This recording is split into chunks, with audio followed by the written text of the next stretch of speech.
김수종이 꿈꾸는 정의롭고 원칙이 살아있는 대한민국. 청취자 여러분과 함께 만들어가겠습니다.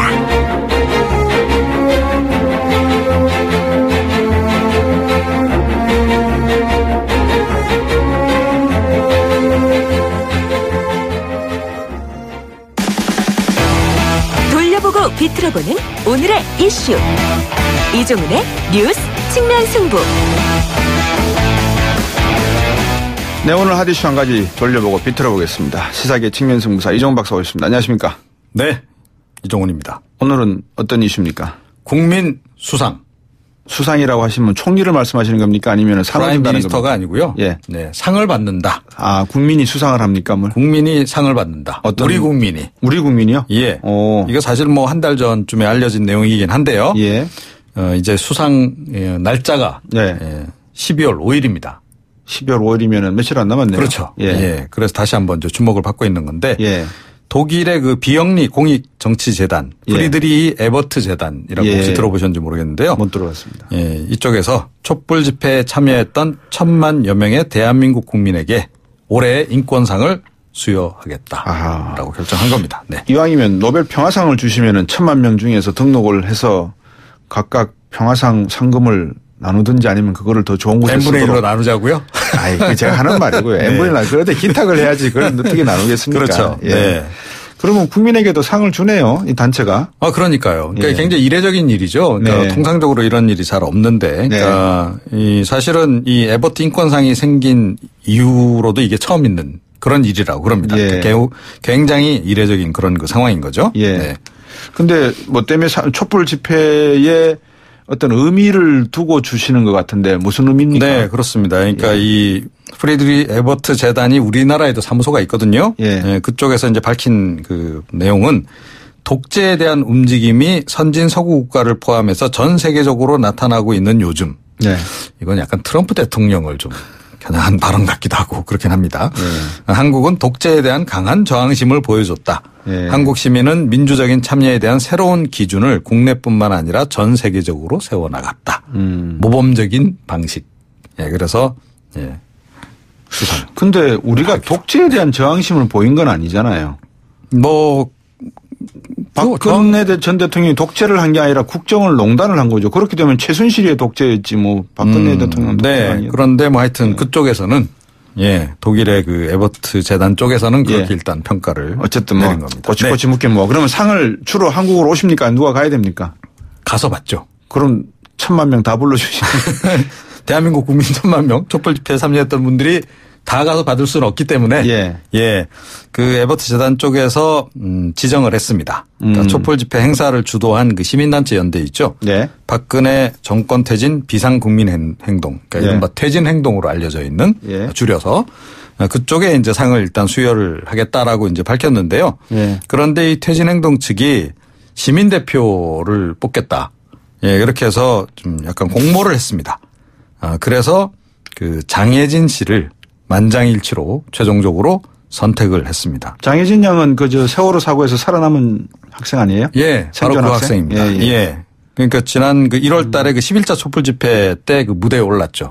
그래서 이제 좀 담담한 어조로 쭉 이야기를 했는데 이게 굉장히 좀 감동을 불러일으켰던 그런 적이 있습니다. 그러니까 그렇죠.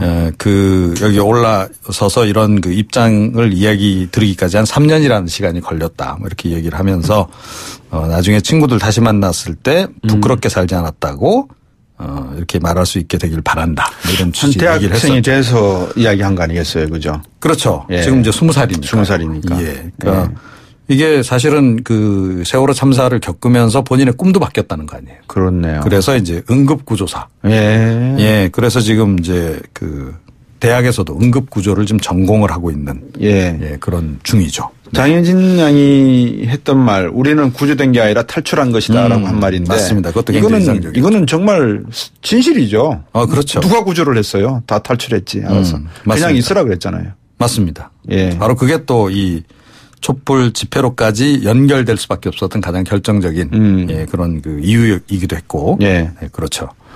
우리 장혜진 양에 대해 조금만 더 설명을 해 주시겠습니까? 청취자분들 이해를 좀 돕기 위해서. 응급구조사가 되고 싶다는 장혜진 양. 그러면 앞으로 개인의 어떤 포부라든지 또 그 당시 상황에 대한 왜냐하면 외상후 정후군인가요? 뭐 그런 게 있잖아요. 큰 일을 그렇죠. 치르고 나면 당연히 이제 그런 걸 이제 겪었죠. 예. 그러니까 장혜진 양도 그런 걸 겪은 것이고 그래서 이제 조금 전에 말씀드렸듯이 예. 남 앞에 서서 이야기를 하기까지 3년이라는 시간이 이제 걸렸다라는 표현을 이제 쓴 거고요. 예. 그리고 이제 사실은 생존 학생이 더 적잖아요. 예. 단원고 학생 가운데서 대부분이 이제 다 이제 사망을 하고 네. 75명만 이제 살아남은 가운데 이제 1명이었던 거고 그리고 이제 지난 4월 달에 이제 그 한 방송에 출연해서 네. 내 말 좀 들어줘라고 하는 이제 프로그램에 나와서 이제 예. 그때 얘기 상황들을 굉장히 담담하게 쭉 얘기를 해서 예. 그러니까 그때 상황이 어떠했는지에 대해서 국민들이 좀 더 정확하게 알 수 있도록 이렇게 도와주기도 했고 예. 네. 그렇습니다. 그러니까 그렇군요. 원래 꿈은 유치원 선생님이었는데 예, 응급구조사로 이렇게 바꾼 겁니다. 네. 독일 교민 일부에서는 이 시상에 반대한다고요? 네. 그러니까 아무래도 이제 교민들도 이제 성향이 좀 나뉘겠죠. 따라서 사실은 이제 이 박근혜 전 대통령을 굉장히 지지하시는 분들도 있고 태극기 집회도 그쪽에서도 해외에서도 열리고 하지 않습니까? 예, 예. 이제 그런 분들 중에 이제 일부라고 이제 보여지는데 예. 이 화가 수키 쾌벨 여사하고 일부 교민들이 이제 공동 성명서를 발표를 했고 예. 지금 이 에버트 재단 쪽에도 항의 서한을 이제 전달을 했다 그럽니다. 근데 네. 이 수키 쾌벨 여사가 그 3인 당원인가 봐요. 독일에. 그렇군요. 그래서 네. 그런데 이거 자기로서는 자기 가치관하고 이게 좀 잘 안 맞는다라고 예. 얘기를 좀 하면서 예. 그러니까 한국의 행정 정치 현실이 복잡한데 예. 그런 변수들을 좀 이렇게 너무 무시한 거 아니냐. 그래서 유감스럽다. 이런 취지의 반대 의견을 냈다 그러는데 네. 대한민국은 자유민주주의 국가니까 네. 알겠습니다. 그런데 개인적으로 생각해서는 그러네요. 왜냐하면 네. 시민단체에게 수상을 한 것까지는 이해가 되는데 또 시민단체가 양보를 해서 추천을 받으니까 세월호 장혜진 양이 또 추천이 되어서 장혜진 양이 간다는 게 네. 이게 촛불이 흘러서 이제 또 세월호의 희생자로 이렇게 이관되는 그런 모습을 보여서 모르겠습니다. 그렇게 볼 수도 있지만 네. 이제 사실은 이 국정농단의 출발이라 그럴까? 네. 예. 심판에 대한 출발점이죠. 거기에 이제 세월호 참사가 자리 잡고 있으니까 한 상징적 사건이기 때문에 그렇게 이해될 수도 있겠네요. 저는 개인적으로 그렇게 알겠습니다. 이해가 잘 되는데 이해가 잘 안 되세요? 모르겠습니다. 생각을 안 해봤습니다. 예, 솔직히 말씀드려서 오늘 말씀 여기까지 듣겠습니다. 네. 시사평론가 이종훈 박사였습니다. 청취자가 묻고 박 박사가 전한다. 방송을 들으시면서 궁금하신 사항은 문자 메시지로 보내주세요. 샵 0945번, 0945번으로 짧은 문자 50원, 긴 문자 100원의 정보 이용료가 있는 문자 메시지로 보내주시면 박 박사가 꼼꼼하게 읽고 인터뷰에서 대신 질문해드립니다. 오늘 들으신 인터뷰 방송은 YTN 라디오 곽수중의 뉴스 정면 승부 홈페이지나 팟캐스트, 팟빵을 통해 다시 확인하실 수도 있습니다.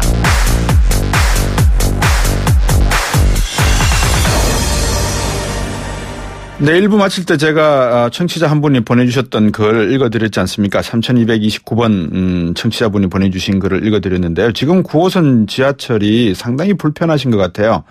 12월 5일까지 더 견디셔야 된답니다.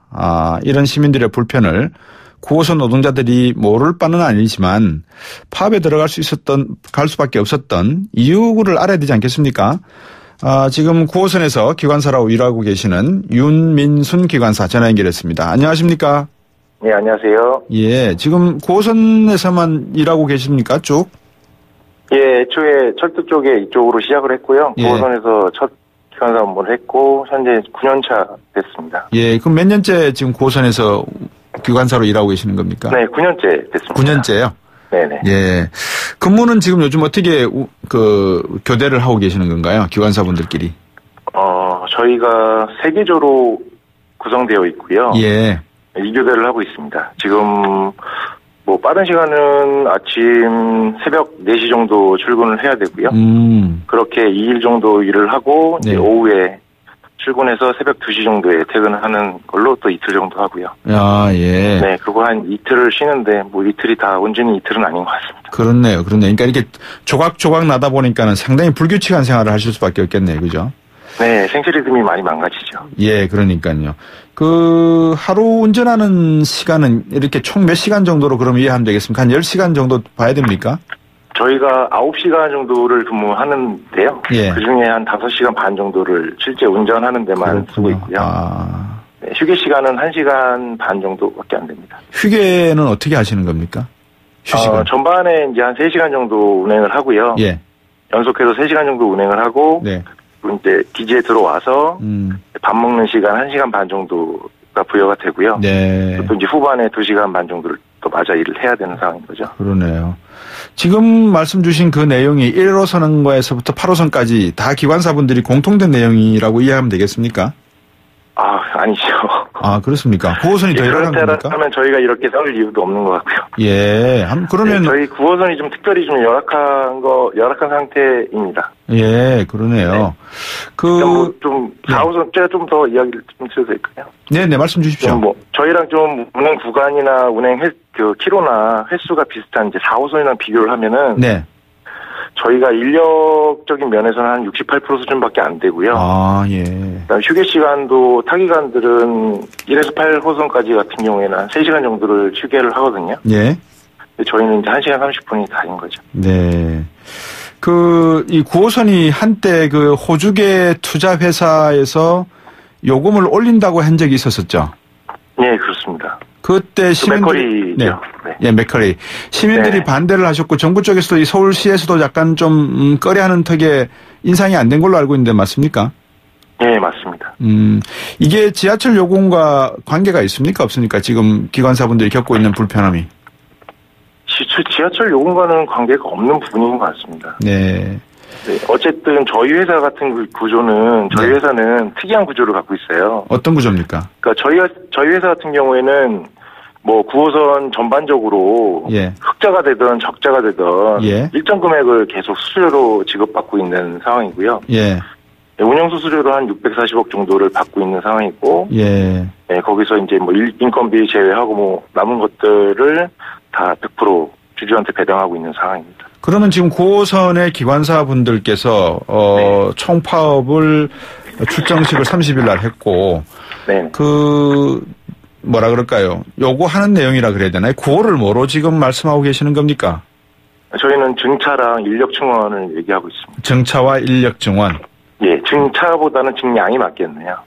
차의 수를 늘리는 것보다는 증량을 늘리는 게 시민분들이 불편함을 해소하는 방법 중에 하나라고 생각하기 때문에. 4호선과 비교를 아까 해주셨는데 4호선 인력의 68% 정도밖에 안 계신다고 하셨잖아요. 네네.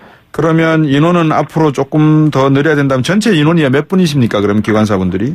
저희가 145명입니다. 145명 정도 계시니까 그러면 앞으로 한 50분 정도는 더 모셔야 된다 이 말씀이군요. 저희 생각은 그런데 저희가 또 그렇게 강하게 요구할 수는 없는 상황인 것 같고요. 증량 차수는 몇 개 정도가 더 필요한 겁니까? 증량이라고 하면 저희가 지금 4칸을 운행하거든요. 한 열차가 4칸으로 구성되어 있는데 이게 지금 저희 9호선에 이용하는 승객 수를 생각한다면 적어도 6량에서 8량까지는 늘어나야 된다고 생각하거든요. 그러면 9호선 저도 많이 타보서 알고 있습니다만 지금 가장 중요한 강남 지역도 통과를 하고 여의도까지 계속 이어지는 거 아니겠습니까? 그죠? 네, 맞습니다. 그런데 인력을 더 뽑아야 된다는 게 기관사분들의 말씀이고 증량도 해야 된다는 말씀인데 사회사 측 입장은 뭡니까? 일단 증량 관련된 부분은 서울시가 좀 관여를 해야 되는 부분인 것 같고요. 네, 지금 그러니까 제가 생각하기에는 서울시가 세금을 적자 보전 형식으로 저희 원청 회사한테 적자 보전을 해주고 있는 상황이에요. 원청사가 어디입니까? 메트로라인이라는 회사입니다. 메트로라인이라는 서울 9호선 운영 주식 회사군요. 운영은 저희가 하청을 받은 거고요. 네, 그 원청 회사가 메트로라인이라고 해서 그러니까요. 금융계로 이루어진 그런 회사입니다. 프랑스계 회사죠. 그거는 이제 한국 금융계가 주주단으로 맥거리가 나가면서 이제 한국 금융계로 채워졌고요. 그렇군요. 네네. 그 회사는 이제 적자가 나면 적자 보전은 서울시로부터. 서울시로부터 다 보전 받는 거고, 그죠? 네네. 근데 서울시가 그러면은 왜 증량이나 인원 문제에 대해서 적극적이지 않은 겁니까? 적자가 계속 나기 때문에 그렇습니까? 예. 그게 저도 답답하고요. 예. 이 구조적인 문제가 좀 해결이 되면 예. 어느 정도 그 증량이나 이런 거에 이미 진작에 사용돼야 되는 금액은 저는 나왔다고 생각을 하거든요. 네. 나올 수 있었다고. 예. 근데 이게 좀 많이 대책이 늦어지고 있는 상황이고, 그래서 시민분들은 더욱 헬 9호선이라고 부를 정도로 너무 많은 고객분들이 조그만 열차에 타고 계시거든요. 예. 그 파업을 12월 5일까지 지금 생각 중이시잖아요. 네, 일단 계획은 그렇습니다. 예, 그럼 지금 운영은 어떻게 되고 있는 상황입니까? 대체 인력이 지금 투입된 상황입니까? 어떻게 되고 있습니까? 예, 대체 인력이 투입이 됐고요. 예. 근데 이게 정말 더 불안함으로 저희가 파업을 해서 예. 시민분들이 불편을 겪는 거에도 저희가 정말 죄스러움을 느끼고 있거든요. 네. 모든 직원들이. 네. 근데 대체 인력이 들어옴으로 인해서 더 이게 불안감이 더 커지고 있습니다. 근데 방법이 없지 않습니까? 대체 인력이라도 투입을 해서 시민들의 발을 계속 굴려야 되는 상황이고, 그러다 보니까 이제 또 안전사고라든지 여러 가지 운영에 관한 미숙함 때문에 벌어질 수 있는 그런 위험적 요소에 대해서는 또 어떻게 회사 측이나 기관사분들도 걱정을 하실 수밖에 없고요. 어떻게 해야 되겠습니까, 그러면? 대체 인력을 투입을 하더라도 네. 좀 날림식의 교육을 한 대체 인력을 투입하는 거는 어떤 분들이 대체 인력으로 투입됩니까, 지금? 지금 타기관에서 정년을 마치시고 운행을 한창 안 하시던 분들을 모셔다가 예. 뭐 10몇 시간 교육시켜가지고 이 지금 열차를 맡기고 있는 거거든요. 그렇군요. 네, 근데 뭐 이게 단적으로 오늘 아침부터 저희가 파업에 돌입을 했는데 네. 오늘만 해도 2건의 인적사고가 발생을 했습니다. 2건의 인적사고가 발생했어요? 네, 대체기관사분들이 다 대상자고요. 예. 그러니까 저희 차를 이해하려면 저희도 적어도 1년 이상은 숙련도를 쌓아야 되는 부분인데 네. 이걸 10몇 시간 교육한다고 해서 예. 그분들이 아무리 예전에 지하철을 몰던 분들이지만 시신 기간도 있고 네, 충분히 안전하게 운행할 수 없다고 판단이 들거든요. 저희 같은 경우는. 네. 그러면 서울시에게 한 말씀 해주시고 시민분들에게 한 말씀 해주시죠. 마지막으로. 서울시는 이번에 1호선부터 8호선까지 그 통합을 했지 않습니까? 네. 근데 요 작업을 준비를 철저하게 하기 위해서 3년 전부터 이제 최저근무위원회라는 것을 꾸려가지고 네. 거기에서 이제 지하철 업종에서 일하는 분들의 근무 환경이나 이런 것들을 연구하고 그걸 토대로 통합을 진행했습니다. 그렇군요. 네. 그런데 왜 저희 9호선만 네. 그것을 적용을 못 받는지 저는 좀 의아하고요. 어차피 다 서울을 기반으로 해서 서울 시민들의 발이 돼서 움직이는 사람들인데 네. 왜 저희만 배제가 됐는지 전 그래서 서울시가 만약 그런 것들을 연구 영역 줘서 연구 결과가 나왔다라면 네. 그걸 기반으로 좀 저희 9호선에도 좀 근로환경 감독이나 예. 관리를 좀 강화시켜줘야 되는 게 아닌가. 예. 네, 그런 생각이 좀 들고요. 예, 시민분들한테는 예. 정말 죄송하다는 말밖에 할 수가 없는 것 같아요. 네. 평상시에도 너무 힘들게 저희 9호선 이용하시거든요. 예. 근데 저희가 지금 이렇게 싸우는 게 그 시민분들이 낸 세금, 그 세금이 좀 엉뚱하게 좀 적자 보존이나 이런 것들로 흘러 들어가고 있고 그 돈은 고스란히 프랑스 주주단한테 배당이 되고 있는 상황인데 참 이상하죠.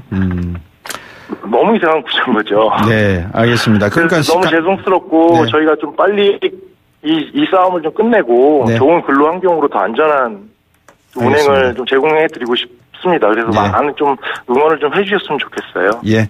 그럼 간단하게 옛날에 홍길동이가 그랬다잖아요. 아버지를 아버지라 부르지 못했다고요. 그래서 왜 우리 9호선은 서울 지하철이 아닐까 이런 고민이신 것 같습니다. 오늘 말씀 잘 들었습니다. 네, 감사합니다. 네, 9호선에서 일하는 윤민순 기관사였습니다. 3부로 오겠습니다.